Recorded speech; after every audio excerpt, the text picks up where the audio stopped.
Educating authority यानी कि न्याय निर्णय प्राधिकरण ने निलंबित आईएएस पूजा सिंघल के पल्स हॉस्पिटल और डायग्नोस्टिक सेंटर को जब्त कर लिया और जब्ती को सही ठहराया गया है। अथॉरिटी के इस फैसले से अब निलंबित आईएएस अधिकारी पूजा सिंघल की पल्स सहित 82 करोड़ की 4 संपत्तियों की स्थायी जब्ती का रास्ता साफ हो चुका है। बता दें आपको कि 1 दिसंबर 2022 को ईडी ने संपत्ति जब्त कर ली थी, जिसके बाद इसकी जानकारी अथॉरिटी को दी गई थी, जिसने इस फैसले को सही ठहराया। इसमें सीए सुमन कुमार के घर से मिले करीब 18 करोड़ रुपए और 1.25 करोड़ की गाड़ियों को भी जब्त करने की बात कही गई है। अधिक जानकारी इस खबर पर दे रहे हैं सहयोगी ओम प्रकाश। पूजा सिंघल की गिरफ्तारी के बाद उनकी संपत्तियों को भी अटैच किया गया था और कहीं ना कहीं अब उस पर हरी झंडी मिलती हुई नजर आ रही है। ईडी की एजुकेटिंग अथॉरिटी ने इसे लेकर अपनी हरी झंडी दे दी है। साफ तौर से अगर बात की जाए तो ये दोनों पक्षों की सुनवाई के बाद ये दिशा निर्देश जो है वो दिया गया है। इसके साथ ही अब ईडी इस अस्पताल को जल्द जब्त करने को लेकर कार्रवाई कर सकती है। साफ तौर से अगर बात की जाए तो न सिर्फ ये अस्पताल, इसके अलावा डायग्नोसिस सेंटर सहित 2 जमीन के प्लॉट को भी अटैच करने को लेकर ईडी के तरफ से बात कही गई थी और उसी को लेकर ये हरी झंडी मिली है। साफ तौर से अगर बात करें तो ईडी के द्वारा जो कार्रवाई की जा रही है उसमें सुमन कुमार जो कि इनके आईएएस के सीए थे, उनकी भी संपत्तियों को जो पैसे मिले थे, जो गाड़ियां मिली थी, उसे भी अटैच करने को कहा गया है। अब देखना होगा कि इस पर कब तक कार्रवाई होती है, लेकिन साफ तौर से जिस तरह से ये कार्रवाई की जा रही है वो बताता है कि ईडी की जांच में तमाम पुख्ता एविडेंस है, जिसके आधार पर ये तमाम जो चीज़ें हैं वो जो ईडी की अथॉरिटी है उसने भी माना है। साफ तौर से अब देखना होगा कि कब किस तरह से कार्रवाई होती है, लेकिन जिस तरह से अवैध कमाई को लेकर पूजा सिंघल के द्वारा ये संपत्तियां बनाई गई थी, उसे लेकर एक बड़ा निर्णय कहा जा सकता है। रांची से न्यूज़ 18 के लिए ओम प्रकाश। और चलिए इसी बीच बड़ी खबर जामताड़ा से, जहां 3 साइबर अपराधी गिरफ्तार किए गए हैं। अपराधियों में हिस्ट्री शीटर भी शामिल है। फिशिंग करते रंगे हाथ इन लोगों को गिरफ्तार किया गया है। 6 मोबाइल, 14 सिम कार्ड, बाइक इनके पास से जब्त की गई है। फर्जी बैंक अधिकारी बनकर ये लोग ठगी को अंजाम देते थे। कोर्ट में पेशी के बाद सभी को जेल भेज दिया गया है। करमाटाड़ में साइबर पुलिस को ये बड़ी सफलता मिली है।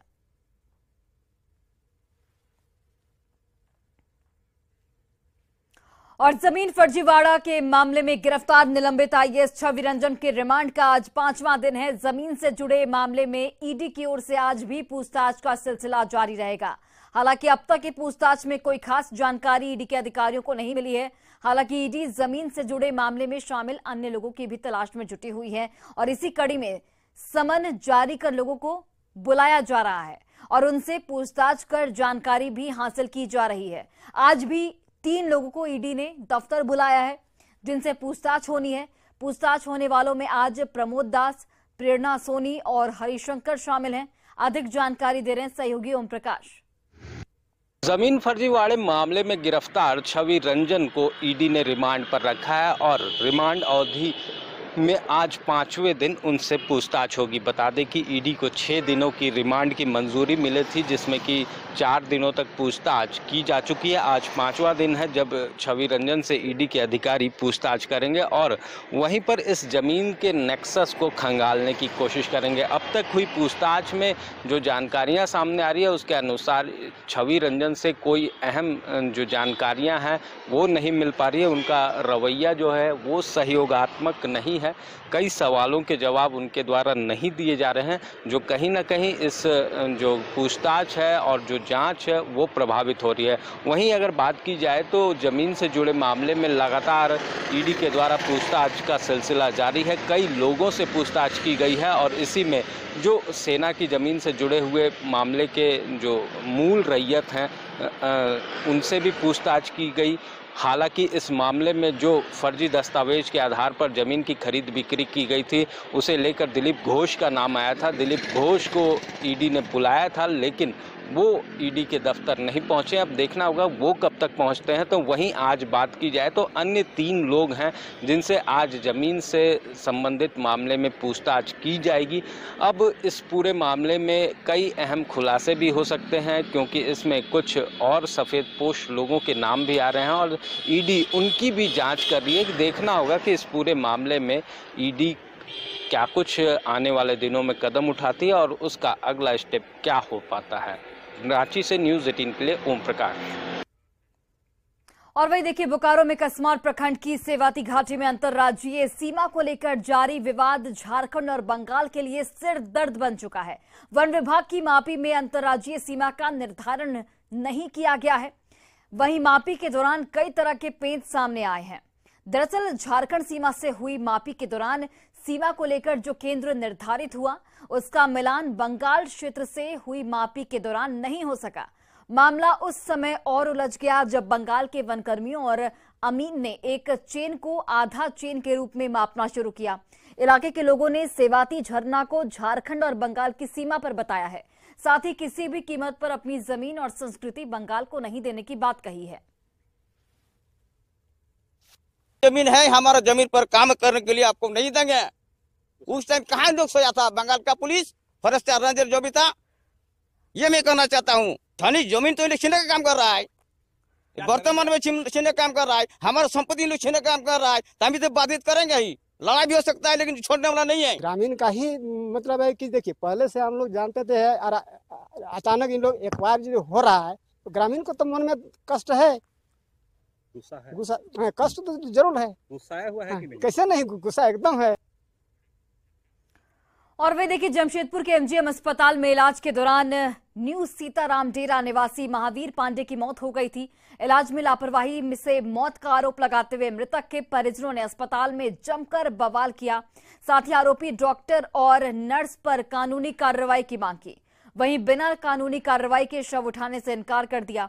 इस घटना के करीब 12 घंटे बाद एक बार फिर मृतक के परिजनों और कुछ राजनीतिक दलों से जुड़े लोगों ने जमकर बवाल काटा है। हंगामे की खबर मिलते ही एसडीओ एमजीएम अस्पताल पहुंचे और पूरे मामले की जांच का आदेश दिया। वहीं मृतक की छोटी बेटी की पढ़ाई का खर्च एसडीओ ने उठाने का ऐलान किया है।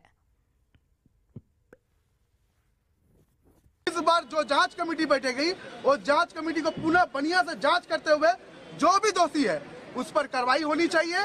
साथ ही अगर वो दोषी पाए जाते हैं तो इस मृतक परिवार को बड़ा मुआवजा के साथ में उनको भी शामिल करके और नौकरी भी देने का काम इसी एमजीएम में किया जाए। मेडिकल बोर्ड बना करके ये जो पूरा इशू हुआ है उसकी जांच करते हुए कि किस तरह से क्या हुआ, जो दवाई देनी थी वो दवाई समय पर मिली नहीं मिली, क्या बीमारी थी, प्लस उसमें मैंने बता दिया है कि एक एग्जीक्यूटिव मजिस्ट्रेट भी रहेंगे और ये कंबाइंड एक रिपोर्ट आएगी। और अगर किसी का आता है कि हाँ इस व्यक्ति के चलते कुछ लापरवाही हुई है तो उनके ऊपर कार्रवाई होगी।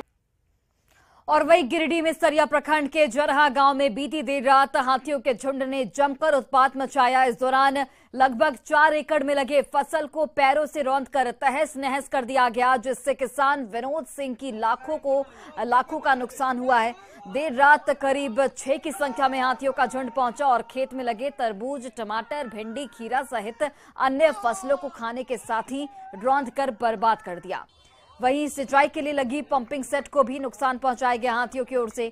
लोगों ने हालांकि कड़ी मशक्कत के बाद हाथियों के झुंड को खदेड़कर जंगल की ओर भगा दिया है। पीड़ित किसान अब सरकार से मुआवजे की मांग के साथ ही जान माल की रक्षा की गुहार लगा रहे हैं।